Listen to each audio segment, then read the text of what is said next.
A lo largo del año creo que hay muchas previas que nos hace especial ilusión hacer, el Tour de Francia, la Vuelta a España, los 5 monumentos y sobre todo también la primera gran vuelta del año, el Giro de Italia, así que en los próximos minutos analizamos todas las etapas con todos sus perfiles. Giro de Italia 2025, comenzamos.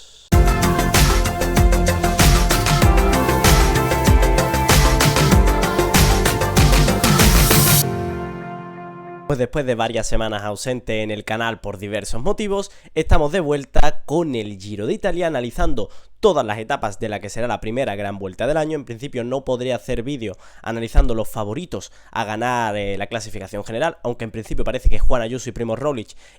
aparentan ser los máximos favoritos de cara a la general. Quizás un peldaño por debajo estén Mikel Landa, Richard Carapaz, Derek Guy o Antonio Tiberi, pero en principio entre Primož Roglič y Juan Ayuso debería estar el ganador del Giro de Italia 2025. Vamos a analizar el recorrido ahora de un Giro de Italia que se extenderá desde el 9 de mayo hasta el 1 de junio, tendrá 3 jornadas de descanso porque las 3 primeras etapas son en Albania, con esa salida del Giro de Italia 2025, 3 etapas en Albania, jornada de descanso y a partir de ahí ya el tradicional recorrido, digamos, por Italia con esas 3 jornadas de descanso. Así que vamos a comenzar ya a analizar el recorrido del Giro de Italia. Pues vamos ya a analizar el recorrido de este Giro de Italia. Primera etapa, esta es la primera etapa, un total de 160 kilómetros. El Giro arranca por primera vez en Albania, lo hace con una etapa bastante ondulada entre Durrës y la capital, Tirana. El pelotón se enfrentará a esa subida a Gracen, 13 kilómetros al 5,1% de pendiente media con rampas de hasta el 11%, un puerto de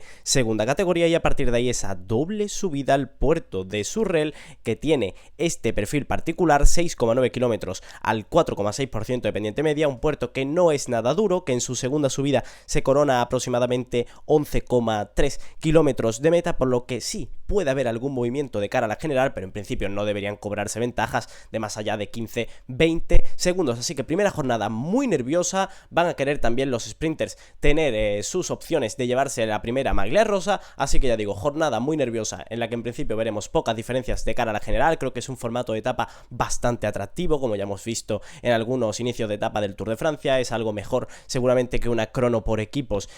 inaugural de una gran vuelta, así que una jornada bastante nerviosa que será muy atractiva. Pues antes de continuar con la segunda etapa, hay que decir que tanto la primera semana como también la siguiente etapa, es decir, si juntamos las 10 primeras etapas, es decir, la primera mitad del Giro de Italia, me parece unas 10 primeras etapas, una primera mitad del Giro muy peligrosa, porque ahora lo veremos, contiene este rato, contiene alguna etapa de montaña, contiene 2 cronos, por lo tanto creo que es muy peligrosa y va a ser una primera mitad del Giro de Italia en la que no se puede ganar la general, pero ojo porque sí se puede perder. Vamos con la segunda etapa. Segunda etapa, un total de 13,7 kilómetros, es decir, una crono individual por la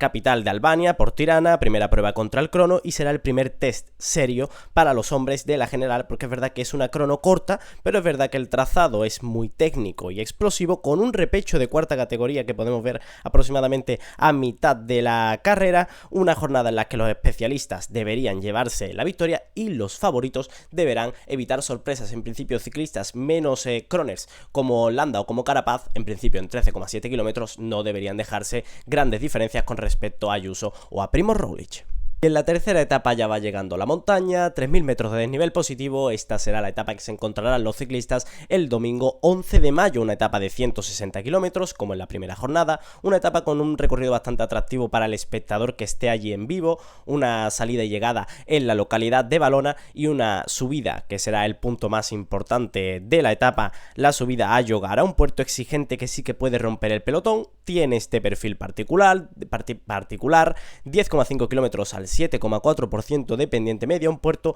bastante constante, rampas finales de hasta el 12%, por lo tanto podríamos ver algún movimiento. Se corona a casi 40 kilómetros de meta, por lo que yo creo que la escapada puede conseguir la victoria. Los sprinters pueden tratar de controlar, aunque es verdad que ese puerto se les puede hacer muy largo y estando la llegada a 40 kilómetros de coronar la subida a Llogara, creo que en principio entre los favoritos a la general debería haber mucho marcaje y no deberíamos ver movimientos. Después de esta tercera etapa tendremos tendremos una jornada de descanso y a partir de ahí el recorrido del Giro vuelve a Italia y llega con esta cuarta etapa, una etapa totalmente llana, 187 kilómetros, tan solo un puerto de categoría en los primeros 20, de cuarta categoría en los primeros 20 kilómetros, ya digo, etapa totalmente llana, etapa para que los sprinters busquen la victoria. Podría tener un papel importante el viento, aunque no es del todo descartable, pero es bastante improbable, así que la Maglia Ciclamino empezará a sumar puntos aquí en esta primera etapa para los sprinters.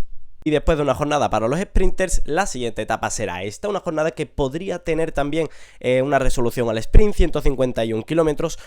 una etapa bastante corta, una etapa bastante peligrosa porque podemos ver que en esos últimos 30-40 kilómetros hay mucha subida y bajada. Creo que la escapada puede tener un papel muy importante, un papel fundamental, un papel protagonista en esta etapa en la que entiendo que los sprinters tratarán de controlar para buscar la victoria, una etapa en la que en principio entre los favoritos a la general no deberíamos ver ataques ni mucho menos grandes diferencias. Y el jueves 15 de mayo, los ciclistas del pelotón del Giro de Italia se encontrarán con esta sexta etapa, una jornada muy Giro de Italia, 227 kilómetros, una etapa muy larga en la que la escapada puede tener sus opciones, pero en la que en principio yo creo que los equipos de los sprinters tratarán de controlar para buscar la victoria y seguir sumando puntos para la Maglia Ciclamino. Y vamos con la etapa 7, primer final en alto ya serio de este Giro de Italia, tiene este recorrido, un total de 168 kilómetros, 3.400 metros de nivel positivo, con algunas subidas ya de entidad, un puerto de tercera, nada más salir para que se forme una escapada de entidad que yo creo que tendrá sus opciones, aunque en principio yo creo que los favoritos a la general o los equipos de los favoritos a la general tratarán de contener este tipo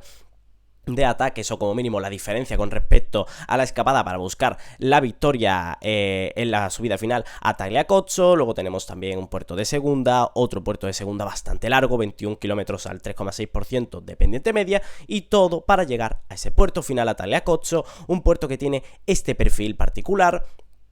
11,9 kilómetros al 5,5% de pendiente media. Destacar que los primeros 9 kilómetros aproximadamente son bastante suaves, no llegan al 5% de pendiente media, pero cuidado porque los últimos 2 kilómetros son con rampas de hasta el 13% y una media del 10,1% de pendiente media. Un puerto nada duro, nada exigente en comparación con lo que veremos en las siguientes jornadas y sobre todo en la segunda y sobre todo tercera semana, pero un puerto en el que si hay un ciclista que no está bien, aquí se puede dejar mucho tiempo y aquí puede ver cómo se deja todas sus opciones de pelear la general del Giro de Italia 2025. Y la octava etapa, la penúltima etapa de la primera semana de competición, cuidado porque puede ser realmente peligrosa, tiene este perfil. Un total de 197 kilómetros, una etapa muy quebrada. Hay que decir que es una jornada de media montaña con numerosos repechos y un terreno, ya digo, bastante quebrado. Es perfecta para una fuga o quizás para un equipo que quiera sorprender, así que los hombres de la general pues tendrán que estar atentos, ya que cualquier despiste podría salir caro en un final que ya digo es bastante quebrado, aproximadamente los últimos 50 kilómetros. Puede haber algún movimiento en ese último puerto de cuarta categoría en cuanto a los favoritos a la general. No deberían dejarse más allá de medio minuto los favoritos a esta clasificación. A la general, en principio, para mí es una jornada que debería resolverse con la victoria para los escapados. Y la primera semana de competición en el Giro de Italia 2025 se cerrará con un auténtico etapón, una etapa que promete ser espectacular, una etapa que tiene este perfil, un total de 181 kilómetros, sin duda una de las etapas más esperadas, y es que el Giro se adentrará en esas colinas toscanas para recorrer 5 sectores de este rato que suman 29 kilómetros y medio total de este rato. Hay que decir que se suben algunas o que se pasan algunos sectores y se suben algunas colinas de este rato típicas de Strade Bianche como San Martino in Grania o el Colle Pinzuto, y sobre todo que se llega finalmente a Siena como suele pasar en Strade Bianche. Hay que decir que el final en Siena con ese mítico muro de Santa Caterina y la llegada en la Piazza del Campo promete ser espectacular. Aquí no se ganará el Giro, pero sí puede empezar a perderse. Decía que esta primera semana, incluyendo la 10ª etapa que ahora veremos, es una primera mitad del Giro muy peligrosa, con muchas trampas. Ojo, porque aquí puede haber algún ciclista que se deje mucho tiempo. En principio, en cuanto a los favoritos a la general, no creo que hayan grandes movimientos, pero sí hay ciclistas que pueden perder el Giro de Italia. Y la 10ª etapa, la primera de la segunda semana de competición en el Giro de Italia, una crono individual entre Lucca y Pisa con este perfil particular, 28,6 kilómetros de crono individual prácticamente llanos, muy para especialistas. Contra el crono, una crono muy larga, 28,6 kilómetros, en la que ciclistas como Roglic o como Juan Ayuso pueden conseguir ventajas de incluso hasta más de medio minuto sobre ciclistas a los que no se les dé tan bien el sprint como Mikel Landa o como Richard Carapaz. Ojo también a ciclistas como Derek Guy y Antonio Tiberi en una jornada marcada en rojo por los ciclistas de la general, algunos para no dejarse tanto tiempo y otros para aprovechar esa ventaja que tienen contra el crono para ganar diferencias en la clasificación general. Y después de la crono, otra jornada de montaña, 3.800 metros de nivel positivo en esta etapa, 186, mejor dicho, kilómetros de recorrido con casi 4.000 metros de nivel positivo, una etapa con ascensiones explosivas, entre ellas la subida a San Peregrino, con rampas que alcanzan el 19%, una subida de casi 14 kilómetros a casi el 9% de pendiente media, una subida muy dura que creo que servirá para que se forme una fuga de mucha calidad, sobre todo también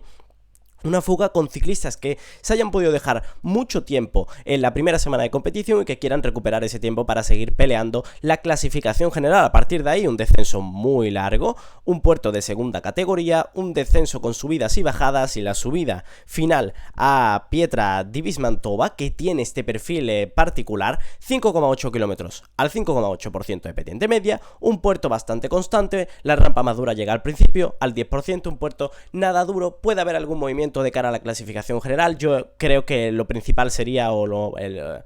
más probable sería una victoria para la escapada, pero sí, puede haber algún movimiento de cara a la general, aunque no debería cobrarse ventajas de más de medio minuto. El jueves 22 de mayo, los ciclistas afrontarán la etapa 12, metiéndose ya en la segunda mitad de competición del Giro de Italia. Este será el recorrido, 172 kilómetros entre Modena y Viadana, una etapa tranquila sobre el papel, perfecta para que los equipos de los sprinters controlen y los velocistas pues realmente no desaprovecharán una de sus pocas oportunidades antes de que, como ahora veremos, vuelva a la montaña. Así que jornada 12, jornada para los sprinters. Vamos con la etapa 13, tiene este perfil, 180 kilómetros de recorrido entre Rovigo y Vicenza, un final trampa en el Monte Berico, una subida corta, pero ojo porque es muy intensa, que puede ser el escenario de ataques fulgurantes. Aquí es donde los corredores más explosivos tendrán su terreno ideal, una jornada de tan solo 1.500 metros de nivel positivo, pero una jornada muy peligrosa por ese final en alto. Estos son los 3 kilómetros finales de la etapa, hay que destacar ese último kilómetro y sobre todo esos últimos 850 metros al 10% de pendiente media con máximas del 12%. No deberían verse grandes ventajas de cara a la clasificación general, pero este final tan explosivo, si tenemos que pensar en un par de ciclistas, nos vienen rápidamente a la cabeza los nombres de Primož Roglic y de Juan Ayuso. Penúltima etapa de la segunda semana de competición, tiene este perfil, un total de 186 kilómetros que los ciclistas recorrerán entre Treviso y Nova Gorica. Hay que decir que el Giro cruzará brevemente al país esloveno en una etapa de perfil llano, pero un final bastante nervioso con esas dos vueltas que darán el pelotón a un circuito con unas subidas cortas que podrían realmente animar a los cazadores de etapa, con esa doble subida al puerto de cuarta categoría de Saber, en la que pueda haber algún movimiento, pues eso, en cuanto a cazadores de etapa, aunque yo creo que los sprinters tratarán de controlar para llevarse la victoria al sprint aquí en Eslovenia. Y atentos a la última etapa de la primera semana del Giro de Italia porque es muy interesante, con casi 4.000 metros de nivel positivo. Tiene este perfil, un total de 214 kilómetros de recorrido, una etapa realmente larga, una etapa que recuerda a aquella etapa del año pasado en la que Tadej Pogačar se llevó la victoria en una jornada de altísima montaña de más de 200 kilómetros, una etapa realmente dura en la que la primera subida destacada será el puerto de primera categoría, un puerto histórico en el Giro de Italia como es el Monte Grappa, que tiene este perfil particular, 25 kilómetros al 5,7% de pendiente media. Creo que es en este puerto donde deberían colocar, o incluso en los 100 kilómetros anteriores, en los que los equipos que llevan, como Juan Ayuso, es decir, el UAE, el Red Bull Bora, el Education First, el Soudal, deberían colocar algún ciclista en la escapada para después de la subida a Dori, en esos aproximadamente 20-30 kilómetros hasta llegar a línea de meta, puedan ayudar a un posible ataque de Juan Ayuso o de Adam Yates o de Primož Roglič y puedan ayudar a llegar a la localidad de Asiago, donde se disputará el final de la jornada número 15. Vemos también el perfil detallado de la subida a Dori, una subida de 16,4 kilómetros al 5,4% de pendiente media, una subida realmente larga, la máxima pendiente es de 9%, no es una subida realmente dura. De hecho, si esta etapa estuviera en la primera semana, yo no contaría con que hubiera grandes movimientos de cara a la general, pero estando en la última jornada de la segunda semana de competición, después viene una etapa de descanso, las piernas empezarán a estar ya mermadas y sobre todo teniendo en cuenta que son 219 kilómetros, sin duda vamos a ver movimientos entre los favoritos a la general y va a ser una etapa trascendental, en mi opinión, para la general. Y cuando estamos analizando una vuelta de una semana, es verdad que es fácil obtener o sacar cuál es la etapa reina de esa vuelta de una semana, pero cuando estamos en una gran vuelta como el Giro, como el Tour, como la Vuelta, realmente etapas reinas no solo hay una, sino que hay 3 o 4 que realmente destacan por su desnivel positivo y por puertos muy históricos. Bueno, pues para muchos la jornada número 16, la primera de la última semana, es la etapa reina del Giro de Italia, aunque ya digo que hay muchas muy parecidas a esta en la que vamos a ver movimientos en cuanto a los favoritos a la general, y tiene este perfil. Una etapa de 203 kilómetros, casi 5.000 metros de desnivel acumulado, para muchos, ya digo, la etapa reina, con 4 puertos, 1 de segunda, 3 de primera. ¿Y qué 3 puertos? Empezamos con el primer puerto de primera, 10 kilómetros al 7,6% de pendiente media. Creo que es una jornada, hay que decir, en la que en estos dos primeros puertos puede ser pues para que se forme la escapada, y a partir de ahí creo que podemos ver movimientos incluso en el puerto de Santa Bárbara, 12,7 kilómetros al 8,3% de pendiente media. Creo que es una jornada en la que es verdad que quedan todavía muchas etapas de montaña y quizás no se puede ir tan valiente, pero sí, puede haber algún movimiento de algún ciclista que esté a 4 o 5 minutos en la general, quiera meterse en la fuga o incluso atacar en Santa Bárbara y tratar de obtener bastante ventaja respecto al líder de la general en la subida final a San Valentino, que tiene este perfil, 18,2 kilómetros al 6,1% de pendiente media. Es verdad que, como podemos ver en el perfil detallado de San Valentino, pues tiene muchos tramos, una primera parte al 6,7%, luego algo de descenso antes de comenzar la parte más dura, con esa rampa del 14% que da inicio a varios kilómetros, en torno a 4 kilómetros, al 9,2% de pendiente media, y después sí que suaviza antes de llegar al último kilómetro, que se hace al 9% de pendiente media, último kilómetro en el que se encontrará ubicada la línea de meta en San Valentino para coronar al ganador de la que para muchos será la jornada, la etapa reina del Giro de Italia 2025. Y ojo, porque después de este etapón, la montaña ni mucho menos ha terminado. Continúa con esta jornada número 17, una jornada, es verdad que corta pero explosiva, una etapa alpina de 154 kilómetros. Comenzamos con ese paso del Tonal en el que se formará la escapada, 15,2 kilómetros al 6% de pendiente media. Luego llegará esa subida al paso del Mortirolo, la temida subida al paso del Mortirolo, por cierto que es una etapa de casi 4.000 metros de desnivel positivo, una subida al paso del Mortirolo que tiene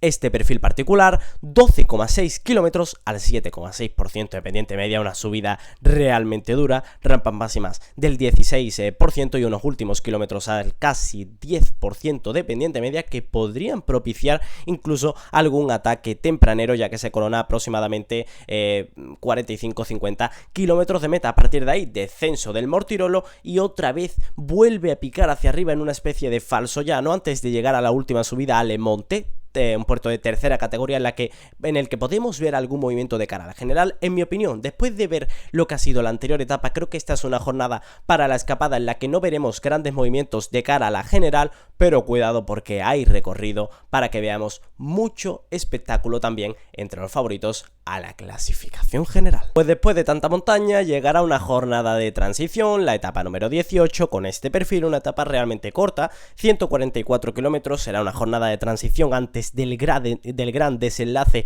en la alta montaña, una etapa donde sí podrían triunfar las fugas, sobre todo porque estamos en la última semana del Giro de Italia y las piernas están muy desgastadas, así que es posible que sí que veamos alguna escapada que se pueda llevar la victoria, pero también puede ser que los sprinters traten de controlar para llevarse la victoria en la que será prácticamente la última jornada al sprint, a falta de la última jornada, la que después veremos en la etapa 21 en Roma. Y etapas 19 y etapa número 20 serán sin duda el desenlace del Giro de Italia, donde podremos sacar las conclusiones de cara a la clasificación general. Vamos con la etapa 19, casi 5.000 metros de desnivel positivo en una jornada que acumula 166 kilómetros entre Biella y la localidad de Champoluc, una etapa con muchas subidas, en concreto 5, primer puerto de tercera categoría para que se vaya formando una escapada, segundo puerto será de primera categoría, 16 kilómetros a casi el 8% de pendiente media, descenso algo de llano y otro puerto de primera categoría, 16,5 kilómetros al 7,2% de pendiente media, Col de San Pantaleón. Descenso, llegarán a ese kilómetro Red Bull, que no sé si os habréis fijado en los perfiles de las etapas, pero siempre aparece en cada una de las etapas ese icono, en este caso es en el kilómetro 129,3, ese kilómetro Red Bull en el que, bueno, pues se darán una serie de sprints para ganar algo de bonificación de cara a la clasificación general, así que será algo a lo que habrá que estar atentos, porque además la organización ha dicho que se encontrarán en puntos realmente interesantes, como justo antes de comenzar una subida o justo antes de llegar al sprint final de la etapa. Así que creo que puede animar bastante a etapas que sean menos atractivas, no como esta, que desde luego con 5.000 metros de desnivel positivo es bastante atractiva. Así que justo después de ese kilómetro Red Bull llega la subida al Col de Joux, 15,1 kilómetros a casi el 7% de pendiente media, tiene este perfil, rampas máximas del 12%, una subida bastante constante, siempre en torno al 7,2, 7,1, 5,2, 7,2% de pendiente media. Una subida realmente dura en la que vamos a ver movimientos sin duda de cara a la general, que no los hay. Pues después del descenso comienza la última subida a Antagnot, una subida de 9,5 kilómetros al 4,5% de pendiente media, en la que cuando se corone no se llega a la línea de meta, habrá que descender unos pocos kilómetros, 5 kilómetros, hasta llegar a la meta de Champoluc. Sin duda un día clave para los aspirantes a la maglia rosa, y sobre todo un día en el que si alguien no está bien aquí ya en la etapa 19, las diferencias pueden ser realmente abismales. Y si no hemos tenido suficiente con una etapa de este rato, con dos cronos individuales, con algunas etapas de 5.000 metros de nivel positivo que parecen todas ellas etapa reina de cualquier vuelta de una semana o de cualquier gran vuelta, si todavía la general no ha quedado decidida, llegaremos a la penúltima etapa, que será la última de montaña, la última decisiva para la clasificación general. Tiene este perfil, un total de 205 kilómetros de recorrido entre Verres y Sestriere. Hay que decir que son 4 puertos de categoría en esta etapa, el primero de cuarta. En principio todo ese terreno es para que se forme una escapada hasta llegar al primer puerto de segunda categoría, 13,7 kilómetros al 4,3% de pendiente media, todo ello antes de llegar al paso del Col de Le Finestre, la cima copy de este año del Giro de Italia, un coloso con rampas superiores al 12%, ahí lo podemos ver, 18,5 kilómetros al 9,2% de pendiente media, rampas de hasta el 14%, y ojo, porque si vemos en el perfil, vemos que tiene esos tramos blancos, esos tramos de este rato, y es que esta subida al Cole delle Finestre tiene 8 kilómetros de este rato, en la que podremos ver una batalla entre los favoritos a la general realmente espectacular, y justo después del descenso llega la subida final a Sestriere, que podría escribir la página definitiva de esta edición del Giro de Italia, una subida que como podemos ver tiene 16,2 kilómetros al 3,8% de pendiente media. Es verdad que es una subida algo más suave respecto al cole de Le Finestre, pero tiene rampas de hasta el 9%. Realmente yo creo que la carrera se va a romper en el cole de Le Finestre, y aquí en Sestriere será donde traten de aumentar la ventaja a los que se hayan escapado respecto a los que les vayan persiguiendo. Una etapa número 20, penúltima etapa del Giro y la última para los favoritos a la general, que va a ser realmente espectacular. Y Roma pondrá el punto final un año más a una edición del Giro de Italia que promete ser espectacular. Ya hemos visto que tiene de todo, que tiene Sterrato, que tiene cronos, que tiene etapas de alta montaña, así que esta será la última etapa, una jornada ya más tranquila, 141 kilómetros, una etapa que será pues para el líder ceremonial, pero con un recorrido urbano que ofrece un último duelo entre los velocistas en pleno corazón de Roma y a los pies del Coliseo de Roma. Así que una jornada para que los favoritos en cuanto a los sprinters se disputen la etapa. Ojalá llegue la Maglia Ciclamino todavía con poca ventaja de puntos entre ellos y sea realmente atractivo ese sprint final. Así que con esta etapa se cerrará el Giro de Italia 2025. Pues después de este pedazo de análisis del Giro de Italia 2025 que promete ser espectacular, te animo a que me digas en comentarios cuál es para ti la etapa más interesante, o incluso quién es tu máximo favorito, sobre todo también para ganar la clasificación general de este Giro de Italia. En principio creo que no voy a poder hacer vídeo analizando los favoritos, pero ya he dicho que Primož Roglič y Juan Ayuso creo que están en un escalón por encima del resto de ciclistas, como Landa, como Carapaz, como Derek Key o como Antonio Tiberio o Arensman, entre otros. Así que dime en comentarios quién es para ti el máximo favorito. En principio aquí en la cronoescalada lo que haremos será en algunas de las etapas más interesantes hacer un análisis de cómo ha sido la etapa. Así que después de haber disfrutado del recorrido del Giro de Italia, ya sabéis, nos vemos en el próximo vídeo.